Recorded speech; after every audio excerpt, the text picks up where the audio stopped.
천국 복음 교리 9번째 창세기 1장 14절에서 19절 하나님의 창조 9번째입니다.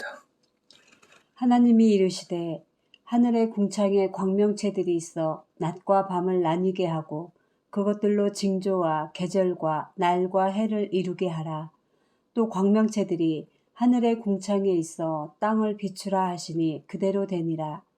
하나님이 두 큰 광명체를 만드사 큰 광명체로 낮을 주관하게 하시고 작은 광명체로 밤을 주관하게 하시며 또 별들을 만드시고 하나님이 그것들을 하늘의 궁창에 두어 땅을 비추게 하시며 낮과 밤을 주관하게 하시고 빛과 어두움을 나뉘게 하시니 하나님이 보시기에 좋았더라. 저녁이 되고 아침이 되니 이는 넷째 날이니라. 아멘. 창세기 1장 3절에서 빛이 등장하며 그 빛으로 인해 낮과 어두움이 나뉘어졌습니다. 밤이라고 안 하고 어두움이라고 그렇게 표현했죠. 1장 3절에. 다시 말씀드리지만 이 빛은 태양빛이 아니라 혼돈과 공허와 흑암으로 덮여있는 세상에 질서를 세우시고 어두움을 몰아내시고 무에서 유로 생명을 창조하실 하나님의 영광의 빛을 말합니다. 이 빛은 장차 오실 예수 그리스도의 예표이고 예수 그리스도는 이방과 어두움을 밝히는 세상의 빛으로 오셨습니다. 태양빛은 오늘 나눌 넷째 날에 등장합니다.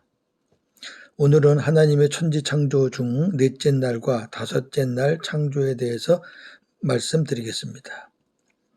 넷째 날, 하나님이 우주 공간에 수많은 광명체들을 만드셔서 땅을 비추게 하셨습니다. 그 중 두 광명체를 만들어 큰 광명체, 태양으로 하여금 낮을 주관하게 하시고 작은 광명체, 달로 하여금 밤을 주관하게 하시고 수많은 별들을 만드셔서 하늘의 궁창에 두어 땅을 비추게 하셨습니다. 하나님은 인간들이 사는 세상을 밝힐 것을 생각하시면서 보시기에 좋았다고 하셨습니다. 시편 기자는 이렇게 이 부분을 찬양합니다. 136편 7절에서 9절. 큰 빛들을 지으신 이에게 감사하라. 그 인자하심이 영원함이로다. 해로 낮을 주관하게 하신 이에게 감사하라. 그 인자하심이 영원함이로다.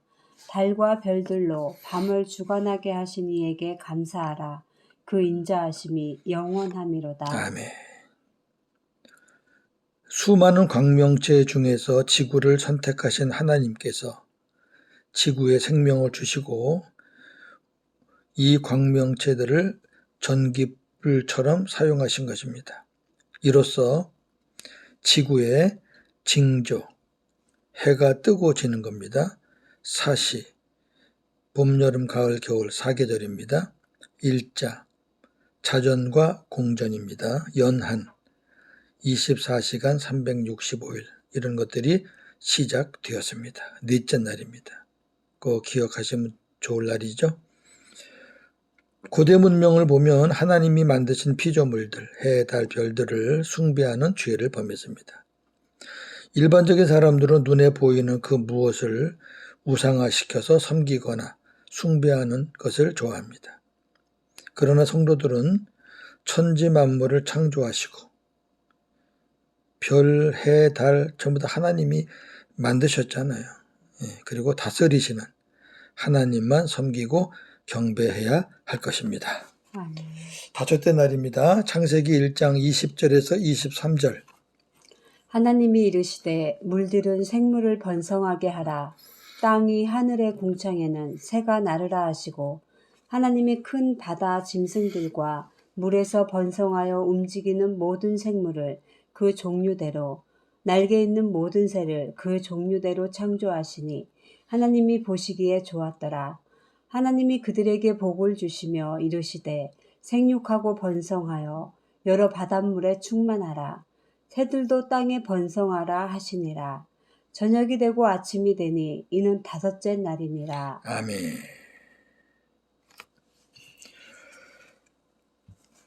물들은 생물을 번성하게 하라는 말씀은 물들은 기어다니는 살아있는 생물로 가득하게 하라는 뜻입니다. 여기 생물은 바다의 생물을 가리킵니다. 번성하게 하라는 말씀은 충만하다, 우글거리다는 뜻으로 동일한 생물들이 무수히 떼를 지어 군집을 형성하는 것을 가리킵니다. 하나님은 모든 어류와 조류를 그 종류대로 창조하시고 인간들이 먹고 다스릴 것을 생각하시며 보시기에 좋았다고 하셨습니다. 21절에 창조하시니 빠라는 무에서 유를 창조하신 것을 의미하는데 이로 인해 새와 물고기가 최초에 움직이는 생명체 창조물로 지구에 등장한 것입니다. 아멘. 다섯째 날은 그래서 중요해요. 인간 이전에 최초의 생명체, 복을 받은 최초의 생명체가 하늘에 있는 날짐승들과 바다에 있는 물고기들입니다. 창조와 만드심과 지으심에 대해서 다시 한번 정리하겠습니다. 무에서 유를 창조하는 빠라, 창세기 1장 1절, 21절. 태초에 하나님이 천지를 창조하시니라. 하나님이 큰 바다 짐승들과 물에서 번성하여 움직이는 모든 생물을 그 종류대로 날개 있는 모든 새를 그 종류대로 창조하시니 하나님이 보시기에 좋았더라. 아멘. 창조라는 빠라라는 단어를 쓴 구절이 두 구절뿐입니다. 1절 그리고 21절. 조금 아까 말씀드린 대로 날짐승과 물고기들에게 하나님께서 사용하신 단어가 빠랍니다. 그리고 이미 있던 재료로 다른 형태를 만드는 아사. 창세기 1장 7절 9절. 하나님이 궁창을 만드사 궁창 아래의 물과 궁창 위의 물로 나뉘게 하시니 그대로 되니라. 하나님이 이르시되 천하의 물이 한 곳으로 모이고 묻이 드러나라 하시니 그대로 되니라. 아멘. 예, 어저께 충분히 말씀드렸죠. 그리고 세 번째, 외형상의 변화는 없지만 질적 변화를 주는 야찰입니다. 창세기 2장 7절. 여호와 하나님이 땅의 흙으로 사람을 지으시고 생기를 그 코에 불어넣으시니 사람이 생명이 되니라. 아멘. 하나님은 바다의 물고기를, 궁창의 날짐승, 새를 창조하시고 그것들에게 복을 주셨습니다. 복을 주었다라는 말씀은 다산과 번식, 증가를 위한 능력을 부여하셨다는 의미입니다. 굉장히 중요해요. 자, 우리가 바다에 가서 물고기를 잡잖아요. 또 나르는 새를 잡잖아요. 근데 그 공중의 새, 바다의 물고기 어마어마하잖아요. 계속 잡아도 계속 있어요. 왜? 하나님이 그것들에게 다산과 번식을 위한 능력을 부여하셨기 때문에 그래요. 그러니까 우리가 보기에는 아무것도 아닌 그런 짐승들에게 하나님은 이러한 능력을 부여했다는 거죠. 예. 신기하지 않아요? 정리하고 나누겠습니다. 첫째, 수많은 광명체 중에서 지구를 선택하신 하나님께서 지구에 생명을 주시고 이 광명체들을 전기불처럼 사용하신 것입니다. 이로써 징조, 해가 뜨고 지는 것, 사시, 사계절, 일자, 자전과 공전, 연한, 24시간 365일 등이 시작되었습니다. 자, 그렇다면 두 번째, 우리가 궁금해하는 문제 한 가지를 살펴보겠습니다. 징조와 사시와 일자와 연한이 넷째 날부터 시작되었다면 첫째 날부터 셋째 날까지의 시간은 어떻게 되는 것일까요? 즉, 첫째 날에서 셋째 날까지의 시간과 넷째 날 이후의 시간이 같을까요? 다를까요? 한번 생각해 봐야 되지 않겠어요? 예. 우리가 지금 사용하는 그 일자와 연한이 넷째 날에 시작되었잖아요. 그럼 앞에 그 세 날은 어떻게 우리가 봐야 될까? 이거는 한 번쯤은 생각해 보거나 고민해 본 내용일 겁니다. 자, 한번 잘 들어보세요. 날, 여기 첫째 날, 둘째 날, 날을 의미하는 히브리어 욤은 여러 의미를 갖고 있는 단어입니다. 욤.